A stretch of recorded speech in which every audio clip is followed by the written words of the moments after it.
We're going to be using acrylic paint today so that after our designs dry, we can paint them with color without the black paint smearing.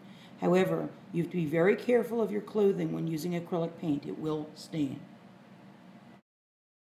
Today we will be making 3 types of paintings using 3 types of lines. The first painting is going to use curved lines only. So you're going to fill up your entire page with curved lines. As you finish each spiral, lift your brush slightly so the line is thinner at the end. The second type of painting is only going to use straight lines. So you're going to create a rhythmic, linear design, filling the entire page with straight lines.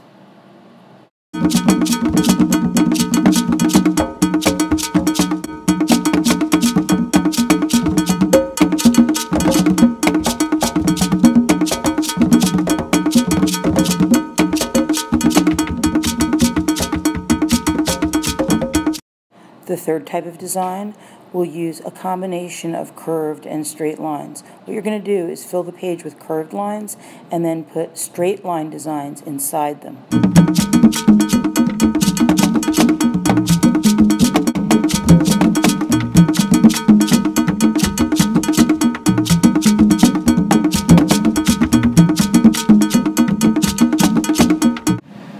The next day we can come back and add color to our designs.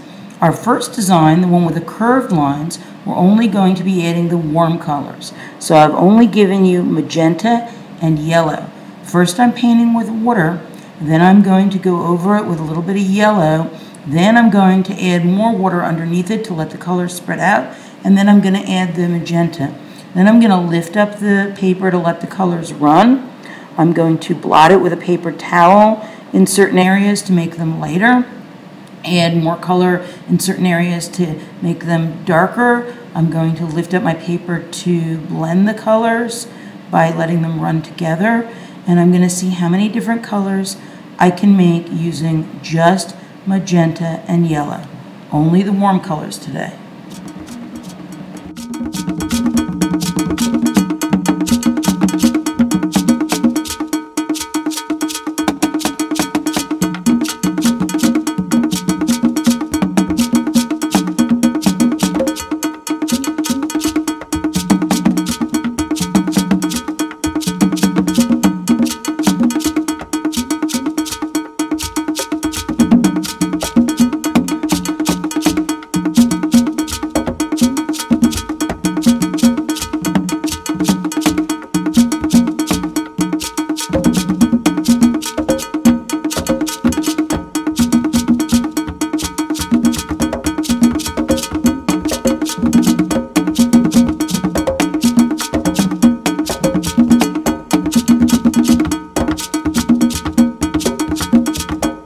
On the straight line design, we're going to be using blue and yellow to create yellow-green, blue-green, green, and again, we're never going to rub the colors, we're just going to blot them with a paper towel. The last one we're going to color in is the one that's a mixture of straight and curved lines.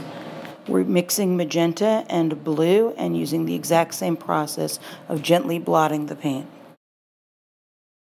We're using the 3 primary colors, 2 at a time, to mix secondary colors, and we're using magenta instead of red because with inexpensive school temper paint, it makes a better mixing color than red does.